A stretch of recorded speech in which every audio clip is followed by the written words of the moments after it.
Yo, what's going on, people? It's the Suave Kid. Welcome to another episode of Thoughts of an Abstract Mind.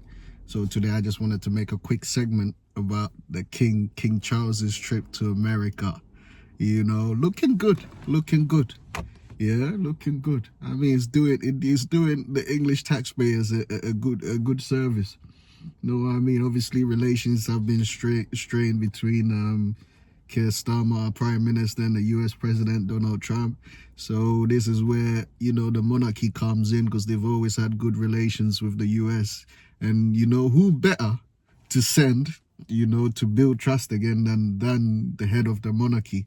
You know what I mean? Because obviously Trump, you can tell from his body language and the way, obviously he came here a couple of months ago, I believe. We received him well. You can tell he's got an admiration for the monarchy. You know what I mean? He's very fond of them. I think a lot of Americans are quite fond of British history and British culture. You know what I mean? Apart from the war they had with the British side, I guess. But yeah, it's good. Some of I was watching the speech he made at the dinner, and even the Congress. King Charles does go in, he does his little subtle digs, you know what I mean? But it's neat. I remember at the dinner, what did he say? Something about what Trump made reference to how he made a joke basically that if it wasn't for the British, the Americans would be speaking French. Was I believe the British fought off the French over America or something along those lines. I just found that so funny because Trump said, "Oh, if it wasn't for America, the British would be speaking German," in reference to America coming to save the day for World War II, right? So the King's dig back is like, "Oh well, if it wasn't for you, you'd be speaking." I found it so hilarious. You know what I mean? Obviously, he went to Congress, made a speech.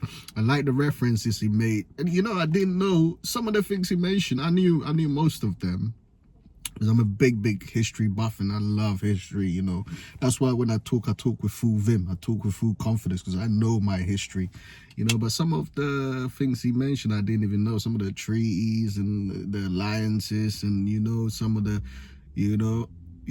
offhand things that the British have been into relations with America. I didn't know all of that, and I just found that quite interesting. And this is why it's good when it comes to things like that the monarchy gets involved. Over here in the UK, they don't really get involved in politics like that. You know what I mean?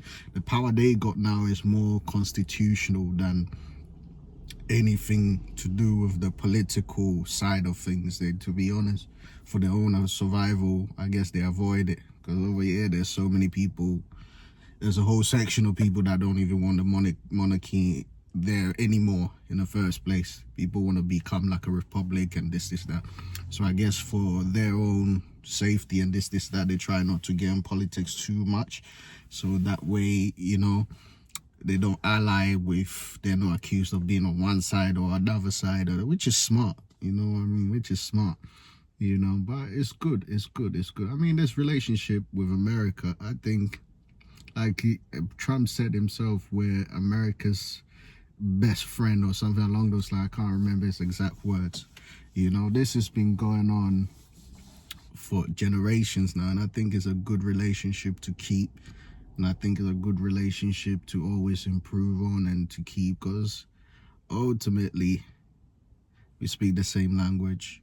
America traditionally gets some of its culture from the UK traditionally.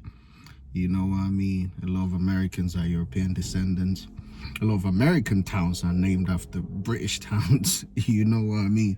So I believe Trump himself he's got Scottish ancestry or something like that on his mom's side, I believe. Correct me if I'm wrong, anyways. But yeah, I think it's a good relationship to have on both sides. You know what I mean? Because obviously America's got the tech, they've got the economical power. No denying that. We can never compete. We're only a small island. Ultimately, there's so much capital we can generate, as a united kingdom, not even just England. Because America's a subcontinent, so the amount of capital they can generate, you know, it will be way more than us. But when it comes to tools in place that, you know, controls most of civil society, you got the British for that. Why do I say that? You do realize a lot of the tools that made America, you know, the British Empire handed them those keys in a certain instance. You know what I mean? Because they already had conquered most of the world, already had made most cultures start speaking English, even though it wasn't their language. I remember when I was growing up, even we couldn't speak our own language at school. We had to speak English. Because if you speak your own language vernacular, but yet the point I'm trying to make is they've put these systems in place. All America had to do was be great and inherit all of them. You know what I mean? Banking systems, you know what I mean? Treaties already signed. You know what I mean? America brought the dollar, which was very significant. You know, the British wasn't using the pound too commercially. They were using it more to keep their resources. America used the dollar commercially to reinforce everything. You know what I mean? So it's quite interesting. It's quite interesting. But anyways, guys, let me know what you think in the comments, as always.